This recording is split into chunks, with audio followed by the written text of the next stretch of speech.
Trouble of our own making. आपण स्वतः निर्माण केलेले त्रास. You know, after Jesus fed thousands of people तुम्हाला ठाऊक आहे येशूंनी जेव्हा हजारो माणसांना खाऊ घातलं with just 5 loaves and 2 fishes, आणि केवळ 5 भाकरी आणि 2 मासे घेऊन he told his disciples, येशू आपल्या शिष्यांना म्हणाले get into the boat की आता चला नावेत बसा and go ahead into Bethsaida. आणि पुढे बेतसेदाला जा. I will stay behind मी मागे राहतो and I will send the crowd away. आणि मी गर्दीला पाठवून देतो. So the disciples listened to Jesus तर शिष्यांनी येशूंचं ऐकलं and got into the boat. आणि नावेत बसले And they started sailing across आणि मग त्यांचा प्रवास सुरू झाला. the Sea of Galilee. त्या गालिल समुद्रावर त्यांचा प्रवास सुरू झाला. Storm didn't hit them when they obeyed. जेव्हा त्यांनी आज्ञापालन केलेलं तेव्हा वादळ आलं नाही. But when they moved without direction, then storm hit. पण दिशाभूल होऊन जेव्हा ते जायला लागले तेव्हा वादळ आलं. So that is the storm of their own making. तर त्याने स्वतः तयार केलेलं वादळ आहे. The storm of your own making. तुम्ही स्वतः तयार केलेलं ते वादळ आहे. You have to obey the word of God. तुम्ही देवाच्या शब्दाचं आज्ञापालन केलं पाहिजे. What he says, you have to obey. देव जे म्हणतो त्याचं आज्ञापालन केलं पाहिजे. And after he says, even if the storms are looming over your head, आणि देवाने बोलल्यानंतर जरी ते वादळ तुमच्या डोक्यावरती राहिलं it will go off. तरी ते जाईल. Because Jesus said. कारण येशू बोलले. Because Jesus said. येशू बोललेले आहेत म्हणून. Amen. Amen. Though we miss his word many times, जरी अनेक वेळा आपल्याकडनं येशूंचा शब्द राहून जातो. he comes to our rescue. कळत नाही आपल्याला पण येशू आपल्याला वाचवायला येतात. Because suddenly through the storm, का अचानक त्या वादळातून they see a figure walking on the water. त्यांना एक आकृती दिसली पाण्यावर चालत येत. Who was it? कोण? Jesus. येशू आले. Jesus of Nazareth. येशू नाझरेतकर आले. And so John's eyes widened. मग योहानाचे डोळे असे फाटले. Oh, it's him. की येशू आले. He came. आले. He came. आले. येशू आले. Even though we left Bethsaida, he came. जरी आपण बेतसुदा सोडून आलो तरी येशू आले. That means he was supposed to meet them at Bethsaida. म्हणजे येशू त्यांना बेतसेदालाच भेटणार होते. But he knew their disobedience. पण त्याला कळलं की हे सगळे आज्ञाभंगात आहेत. He knew these were naughty children. येशूंना कळलं की पोरं थोडी खोडकरच आहेत. And so he met them in the midst of the sea. आणि म्हणून येशू त्यांना भर समुद्रातच मग भेटायला He आले. didn't meet them at Bethsaida. बेतसेदाला भेटले नाहीत की आपण गाव ठरवूयाच नकोयात आपण समुद्रातच भेटूयात. That is our Lord Jesus ते Christ. आपले प्रभू येशू ख्रिस्त आहे. That is our Lord Jesus हा Christ. असा आपला प्रभू आहे. Jesus still comes. येशू तरीही येतात. Even in the wrong places, he comes to help us. चुकीच्या जागी सुद्धा आपल्याला मदत करायला येतात. We make mistakes. आपल्याकडनं चुका होतात. But he comes to meet us in that पण mistake. येशू त्या चुकांमध्ये आपल्याला भेटायला येतात. He comes to meet you when you are drowning. आणि जेव्हा तुम्ही बुडत असता तेव्हा तुम्हाला भेटायला येतात. He comes to meet you when you are in the prison. जेव्हा तुम्ही तुरुंगात असता तुम्हाला भेटायला येतात. That is our Lord Jesus Christ. असे हे आपले प्रभू येशू आहेत. He doesn't even allow those waters to enter the boat. येशूनी त्या पाण्याला नावेत सुद्धा येऊ दिलं नाही. Because they are precious children of our Lord Jesus आपल्या Christ. प्रभू येशू ख्रिस्ताची ती मौल्यवान मुलं आहेत त्या पाण्याला नावेत not allowed. Praise God. Amen. Even in your mistakes, Jesus comes to rescue you. तुमच्या चुकांमध्ये सुद्धा येशू तुम्हाला सोडवायला वाचवायला येतात. What do we learn? काय शिकायला मिळतं? Not every storm is an attack. प्रत्येक वादळ हल्ला नाहीये. Not every storm is an attack. प्रत्येक वादळ हल्ला नाहीये. Some are because of our own impatience. काही वादळ आपल्या स्वतःच्या अधीरव्या जीवामुळे येतात. Some storms come because of our own making. काही वादळ आपण स्वतःच निर्माण केलेली असतात म्हणून येतात. It has got nothing to do with Jesus. त्याचा संबंध येशूंशी काहीही नसतो. Always remember, नेहमी लक्षात ठेवा storms always start from where patience ends. जिथे धीर संपतो तिथे वादळ सुरू होतं. Take a few points. काही मुद्दे देतो घ्या. First one, एक, carry only what God asked you to. देवाने तुला जे उचलायला सांगितलंय तेच उचल. Carrying extra burden is not faith. जास्तीची ओझी वाहणं विश्वास नाहीये. That is foolishness. त्याला मूर्खपणा म्हणतात. It's a self-made pressure आणि ते स्वतः तयार केलेला दबाव आहे. which is born out of pride, जो अभिमानातनं आणि गर्वातनं निर्माण which झालाय. is born out of guilt, जो दोषी भावनेतून निर्माण झालाय. which is born out of fear. जो भीतीतून निर्माण झालेला दबाव आहे. It is born just because you can please others. आणि इतरांना तुला खुश ठेवता यावं म्हणून निर्माण झालेला तो दबाव आहे.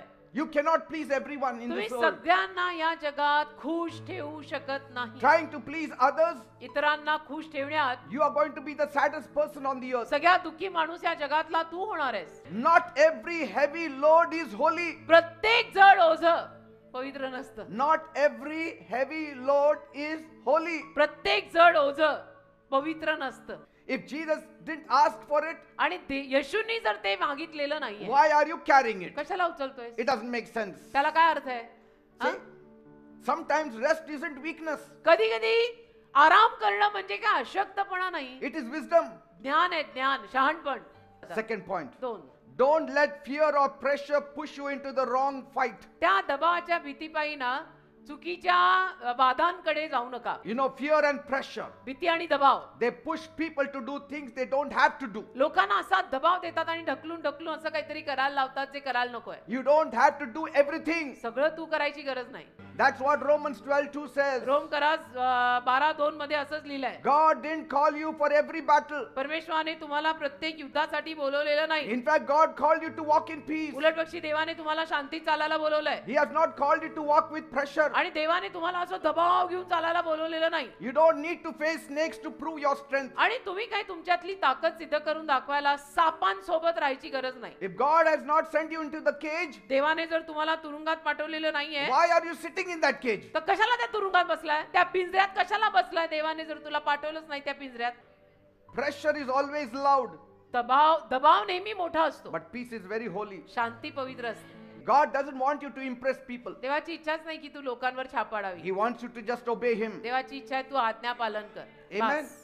So don't sit with snakes just to look brave. हो ना, तर आपलं असं मी एकदम धाडसी आहे असं दाखवायला सापांमध्ये बसायची गरज नाही. ते Because साप that is आहेत. pretentious braveness. कारण की ते सगळं ढोंगी धाडस आहे. But if you sit at the feet of Jesus, पण येशूंच्या पायी जर बसला you will really be brave. तर नक्की धाडसी होशील.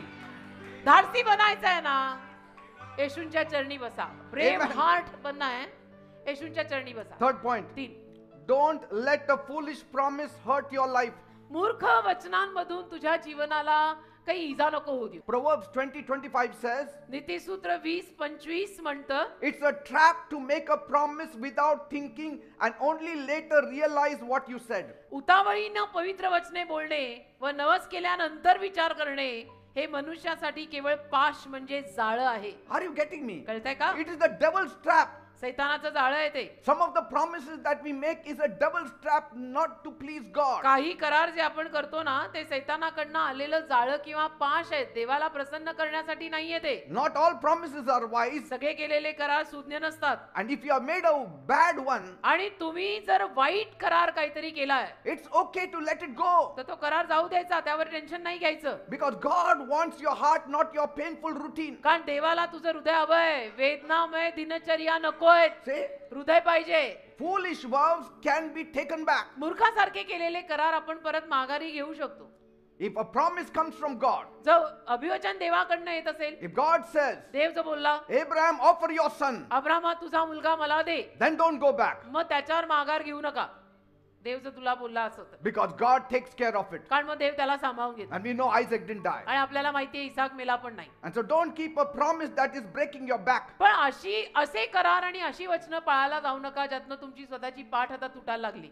God cares more about your heart than your painful promises. देवाला तुझ्या हृदयाची जास्त काळजी आहे बेटा, तुझ्या वेदनामय वचनांची आणि करारांची नाही. If your vow is hurting you and not helping you, तुझा तो नवस जर तुला त्रास देतोय आणि मदत करत नाहीये, follow God. देवाच्या मागे चालायला Let लाग. it go. आणि जाऊ दे ते. He understands you. देव तुला समजून घेतो. He will forgive you. देव तुला क्षमा करेल. So how do you get out of a storm that you have created? मग जे वादळ मी स्वतः निर्माण केलंय त्यातनं आता बाहेर कसं पडायचं? Admit you are in a self-made storm. हे कबूल करा की मी स्वतः केलेल्या वादळात आहे. Stop blaming others. आणि इतरांना दोष देणं बंद करा. If you say this storm is of your neighbor's making while it is your own, God cannot help you. जर तुम्ही असं म्हणायला लागला की मी हे वादळ नाहीच निर्माण केलेलं, माझ्या शेजाऱ्याने निर्माण केलंय, तर देव तुम्हाला मदत नाही करू शकणार. Confess it. कबूल करायचं. If we tell him about our sins, he will forgive us. आपल्या पापांविषयी आपण प्रभूला सांगितलं तर प्रभू आपल्याला क्षमा करेल. 1 John 1:9, never forget ever till you die. 1 Yohan 1:9 जे लिहिलंय ते मरेपर्यंत विसरू नका. That is the solution for you to come out of your storm of your own making. हा उपाय आहे. तुम्ही स्वतः तयार केलेल्या वादळातनं बाहेर पडायचा हा उपाय आहे.